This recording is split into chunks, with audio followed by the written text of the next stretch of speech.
Assalamualaikum warahmatullahi wabarakatuh. Perkenalkan, kami dari kelompok 10 ingin mempresentasikan Cyber Law dan UU ITE. Baik, perkenalkan, nama saya Muhammad Rashid Ridwan Nasrullah. Nama saya Ahmad Ilmi Resmawan.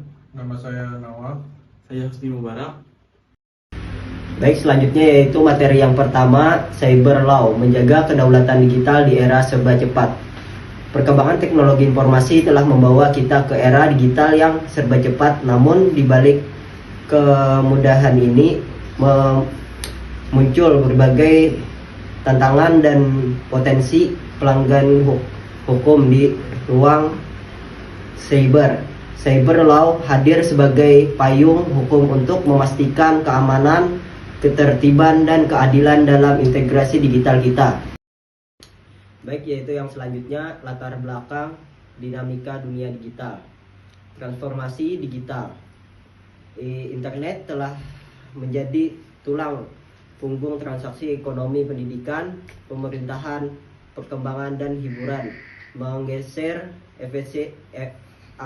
aspek kehidupan menuju efisiensi dan kecepatan. Ya, berikutnya ancaman digital. Kemajuan ini diiringi pemikiran negatif secara hoax, pencarian data, penyalahgunaan identitas, hacking, penipuan digital, hingga kejahatan seksual online. Yang berikutnya, kebutuhan regulasi. Negara harus hadir untuk mengatur, mengontrol, dan memberikan perlindungan hukum melalui konsep Cyber Law dan UU ITE dalam menjaga ruang cyber yang aman. Baik, selanjutnya yaitu apa itu Cyber Law. Cyber Law adalah cabang hukum yang mengatur segala aktivitas, perilaku, transaksi, dan integritas manusia di dunia digital. Ini mencakup penggunaan komputer, internet, jaringan, dan teknologi informasi lainnya seperti transaksi elektronik, keamanan informasi, perlindungan data pribadi, hak cipta digital, kejahatan cyber semi, bukti elektronik, tanggung jawab hukum. Selanjutnya ada sejarah dan evolusi cyber law global. Yang pertama, 1980-an, era komputer awal. Penggunaan komputer yang pesat memicu munculnya masalah awal seperti peretasan dan pencurian data. Yang kedua, 1986, Computer Fraud and Abuse Act atau AS, salah satu undang-undang komputer pertama di dunia, menandai pengakuan hukum terhadap kejahatan siber.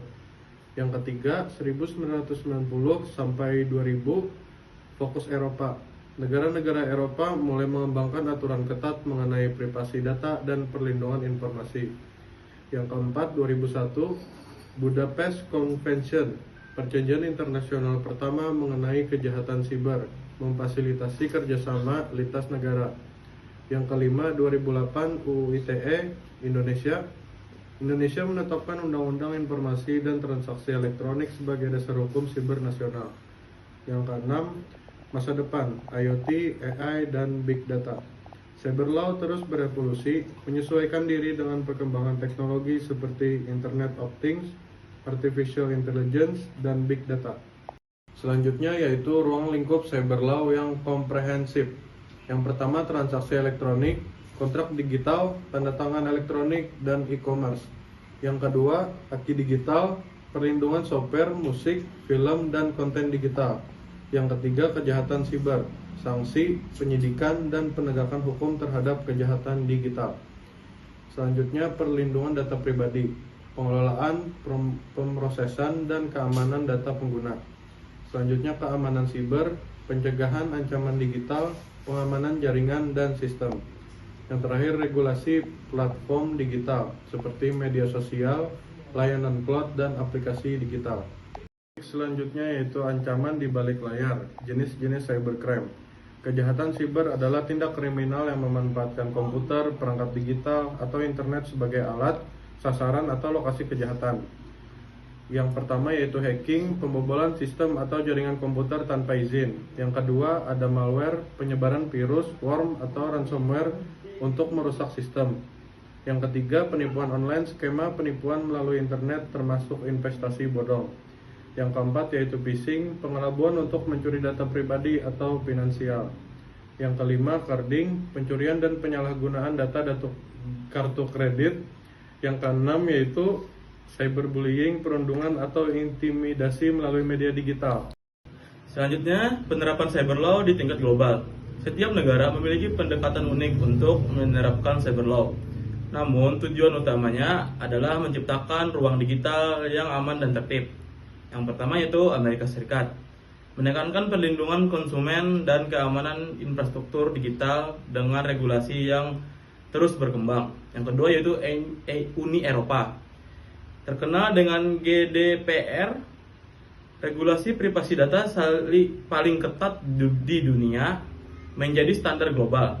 Yang ketiga yaitu Singapura, menerapkan cyber security ACT dan memiliki standar keamanan digital yang sangat tinggi. Yang keempat yaitu Cina, menerapkan kontrol ketat atas informasi digital dan pengawasan internet untuk menjaga stabilitas. UU ITE, payung hukum siber di Indonesia. Cakupan utama UU ITE yaitu pengakuan informasi dan dokumen elektronik. Yang kedua, pengaturan transaksi elektronik. Yang ketiga, pengiriman konten digital. Yang keempat, penanganan kejahatan cyber. Yang kelima, pembatasan akses ilegal. Yang keenam, perlindungan data pribadi sebelum UU PDP. Kelebihan dan kekurangan UU ITE. Yang pertama yaitu kelebihan UU ITE. Poin A, memberikan pengakuan hukum terhadap bukti digital, memperkuat proses peradilan. Yang B, menjamin keamanan dan kepastian hukum dalam transaksi elektronik. C, menjadi dasar penegakan hukum siber di Indonesia. Lanjut untuk kedua, kekurangan UU ITE. A, beberapa pasal bersifat multitafsir, terutama pasal pencemaran nama baik, menimbulkan ketidakpastian hukum. B, rentan disalahgunakan untuk pelaporan yang tidak profesional atau kepentingan tertentu. C, perkembangan teknologi yang sangat cepat seringkali mendahului revisi regulasi. Ya, yang selanjutnya itu masa depan cyber law, tantangan dan rekomendasinya. Di sini tantangannya ada 5 poin. Yang pertama itu peningkatan kompleksitas kejahatan digital. Yang kedua, rendahnya literasi digital masyarakat. Yang ketiga, keterbatasan aparat dalam forensik digital. Yang keempat, harmonisasi UU ITE dan UU PDP dan regulasi baru. Yang kelima, revisi berkala untuk adaptasi teknologi AI dan IoT. Lanjut yang kedua itu rekomendasinya. Di sini ada 4 poin. Yang pertama itu ada pemerintah perlu terus merevisi dan perbarui UU ITE. Yang kedua, masyarakat harus meningkatkan kesadaran dan literasi digital mereka. Yang ketiga, peningkatan kapasitas aparat penegak hukum di bidang forensik digital. Dan keempat atau yang terakhir itu penguatan kerjasama internasional dalam memerangi kejahatan cyber. Selanjutnya, langkah konkret. Peran kita dalam kedaulatan digital. Kedaulatan digital bukan hanya tanggung jawab pemerintah atau penegak hukum, tetapi juga peran aktif dari setiap individu dan entitas. Berikut adalah langkah konkret yang bisa kita ambil bersama. Jadi di sini ada 5 poin. Yang poin pertama itu adalah tingkatkan literasi digital kita untuk pelajari cara menganalisa ancaman cyber, manfaatkan teknologi dan bijak, dan selalu verifikasi informasi. Poin yang kedua yaitu kita harus memperkuatkan keamanan akun kita. Gunakan kata sandi yang kuat, aktifkan autentikasi 2 faktor, dan berhati-hati dalam membagikan informasi pribadi. Poin yang ketiga itu dukung penegakan hukum. Laporkan setiap indikasi kejahatan cyber yang Anda temui sehingga pihak berwenang dapat menindaklanjutinya.